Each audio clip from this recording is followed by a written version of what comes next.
unfortunately, because of our brother Elija Muhammad, his family, we're here with the family and the community and our religious and also political leaders. And I just want to begin right away. First, we're going to do a thing on the family's attorney, Mr. Santa Rubinstein. Thank you, Brother Tariq. We are here today for justice for the wrongful death of Elija Muhammad. What does that mean? This is what it means. One, that not only be closed, but that the federal government come in and take control of Rikers. Excuse me. Transferred to the 4 new prisons that are being built in each of the boroughs. 2, every correctional officer who played a part in this wrongful death must be held accountable criminally for their actions. We've seen already one case in which 2 correction officers were arrested for seeing a prisoner die and not doing anything about it. We want any correction officer who played a part in this wrongful death to be held accountable criminally. And 3, we want compensation for his 4 young children for this wrongful death in the only form the law allows, money damages. This family has suffered, and what this family hopes is that as a result of this death being publicized, as well as the 12 other deaths at Rikers this year, this will not happen to any other family. Yes. Thank you very much. At this time, we have several people who are going to speak. At this time, we'd like to hear from our Senator Cordell Clare, who's here. She's from a community, and she's been a blessing for this community. Want to hear from our Senator Cordell Clare. With great sadness, I stand here today with my family and neighbors and friends to talk about yet another wrongful death at Rikers Island. These are human beings. They were not sent there to die. They were sent there being detained so that they would have an opportunity to go to court. Elija never got his day. What he got was far worse than anyone deserves. We have to make serious and deliberate and purposeful changes at Rikers Island. We have to do it now.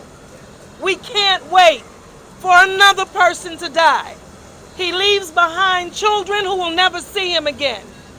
Family who are mourning his death, who were notified so abruptly that Elija was gone, as they came to support him and help him. Rikers Island knew about his mental health status, yet they didn't act accordingly. They assigned him to population, and they did not supervise and attend to Elija, and the result of that is that he lost his life. They have to be held accountable, and the deaths have to stop. Thank you very much, Senator. I was supposed to make a few comments, but I'm just going to ask 4 questions. 1, who assigned Elija in the process? Who brought him in? 2, how did he get assigned to population? They were aware that he was documented in 2016 that he was bipolar as well as schizophrenic. Why was he in population? Why wasn't he where he could get care? Number 4, how did he get the drugs? Where did the drugs come from? He's in jail. How did he get drugs in jail? And number 2, my last point, how many people have to die before something happens? How many families have to suffer before something happens? Come on. This has gone too far. I'd like to bring on now Pastor Blue, Dedrick Blue.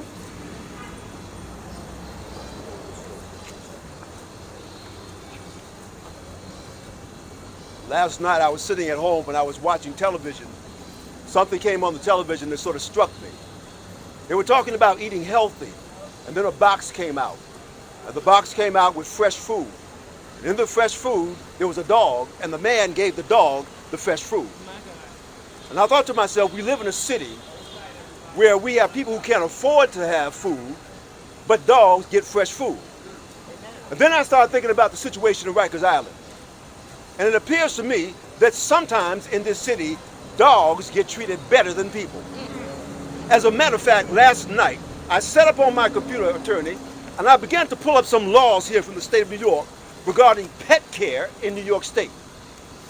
If you have a pound or if you are a pet care provider, it says here that the primary cages for housing animals shall provide sufficient space to allow each animal adequate freedom of movement to make normal postural adjustments, including the ability to stand up, turn around, lie down with its limbs outstretched. That is what we provide for dogs, but we did not provide that for Elijah. Come on. The code says that a dog gets to see a doctor, but that was not provided to Elijah.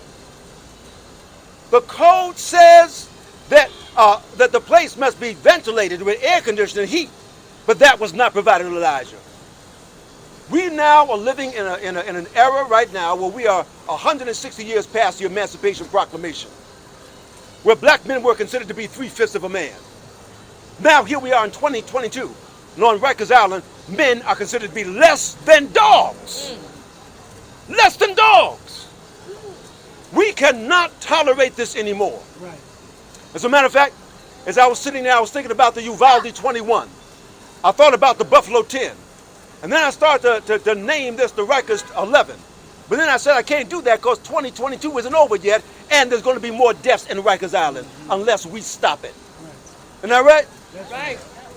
Listen, when Uvalde happened, the president showed up. The vice president was there in Buffalo. The politicians were standing with the people and weeping. Why? Because innocent people had lost their lives. Innocent citizens had lost their lives. We had innocent citizens to die in Rikers Island, and where are the tears for them? Where are the politicians here? Why isn't the president here?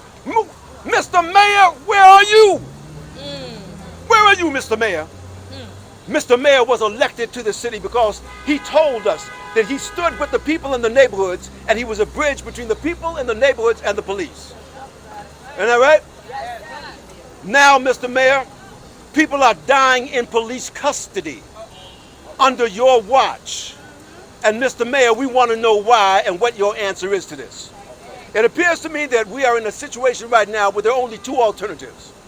Number one is to fix Rikers, and number two is to close it down. Right. And because, Mr. Mayor, you and your administration and previous administrations have demonstrated the inability to fix Rikers, there's only one thing left to do, and that is to close it down. Right. Because if we don't close it down, then the blood of innocent citizens rests upon your hands. Thank you very much, Pastor Blue. I'm looking for Aisha Sekou. Is she here? Aisha Sekou here? Aisha Sekou. Okay, in that case, we'll hear from Assemblyman Al Taylor. Thank you. Peace and blessings. As I stand here this afternoon, we're here to show our support with this family and your grief. Also, as a clergy, I stand here saying enough is enough. Yes. So when we think about this, if we measure this out, it looks like to have mental illness in our community is a death sentence. That's right. That's unconscionable. There's nothing in the regulation that says if you have a mental illness, you are punished by death. The very fact that this has happened says that, to Pastor's point, that someone is not paying attention. I would call on the mayor and all of those that are there that are responsible for an in-depth investigation into exactly what happened, and then hold to the highest level those that are accountable, because we too want to be accountable, but they must also be held accountable for their actions or inactions. That's right. It's not fair, and enough is enough. And I would like to say, let this be the last one, but we really don't know. We have no control over that. But I would say to all of us that are here, it's great to come here. It's great to support this family, but the movement and what we need is greater than this. Our voices have been quiet too long. Yes. Since the likes of Malcolm, our voices have quieted down. Since the likes of Martin, our voices have dropped. We've not arrived. 160 years since we've been set free, there are problems. And I don't care if you have $2 over a nickel, you've not arrived if your brothers and sisters are dying in Rikers. You have a responsibility to roll up your sleeves and get engaged, and don't tell me it won't matter, because when it's your turn and your friend and your family, and I say to you it don't matter, how will you feel? Now I know I'm preaching to the choir here, but there's some folks to me to get up and get into it. Thank you. Thank you, Assemblyman Al Taylor. At this time, we'd like to hear from family member, Sister Tanisha. This is her first cousin. They were very close. Tanisha, come. I just wanted to say, DOC failed. You failed, DOC. You failed on several levels, on several different occasions. You failed Elijah Muhammad, my cousin. How is it that in a 24-hour secure facility, okay, it was complete disregard for his mental illness as well as medical care? How is that possible? How is that possible? How is it possible, okay? He has 4 young children that we constantly have to tell them that he's not going to be here for them. How do you explain that to them? What do you do? Mr. Mayor, you need to be held accountable. There needs to be a cleanup in Rikers from the bottom to the top, inside out, okay? You quick to snatch them, but you're not quick to help them. How is that possible? We are seeking compensation for Elijah's 4 children. We are seeking change, and we are seeking justice for Elijah. What does that change look like? Collectively, we have all got to come together and change this. No other family member should suffer the way we are suffering. One is too many, okay? Until the change come, how many more is this gonna happen to? Because we're gonna be watching, and we're speaking up, and we are speaking out. We don't want this to happen to no more anymore. Thank you. That's the family member. And this time, I'd just like to hear from Aisha Sekou, the CEO of Street Corner Resources. She's just coming. We want to hear from Aisha. In the meantime, we want to let people know that Mr. Assemblyman Eddie Gibbs is here with us. He's here with us. Our Assemblyman is here. We want to acknowledge those people who come and stand with us during this troubled time. Assalamu alaikum. So today, somebody say today, we stand together, to stand in solidarity, to call for justice, to call for justice. Give it to me so everybody can hear you. To call for justice, for Elijah, Muhammad, our young, are representing strongly all those who were killed on Rikers Island and other prisons across this city and state. Right, we won't give up on our young and watch them die. We won't give up. We won't give up. Right, so we need to say that our presence here is not for an event. I decided a long time ago that we're not just doing events. Events are Band-Aids. Events are Band-Aids. Events are Band-Aids. It's the easy way to say, I did something, and now I'm going home and watch it on the 6 o'clock news. Come on, tell it. We ain't having it. We have to stand until the thing changes. Yes. This is about change. Somebody say change. This is about change. So we spent our whole day getting ready for this. Why? Because the young people need to know that there's the possibility if they go on that island that they will lose life. That's a great possibility. See, we just hearing about those who lost life in the prison. But there are state prisons and other prisons where young people, older people are losing life, buried under the gym, buried in the back, thrown in the lake, forgotten about, left in the cell to rot in the area of the prison where nobody comes, so nobody knows. The family calls and say, where's my son? Oh, we can't find him. We think this happened. So we have to stop what happened to Elijah. Unfair, uncalled for, left in the shower for 31 hours? Right. 30, somebody said. Yeah. Didn't get in a fight. And didn't get in a fight.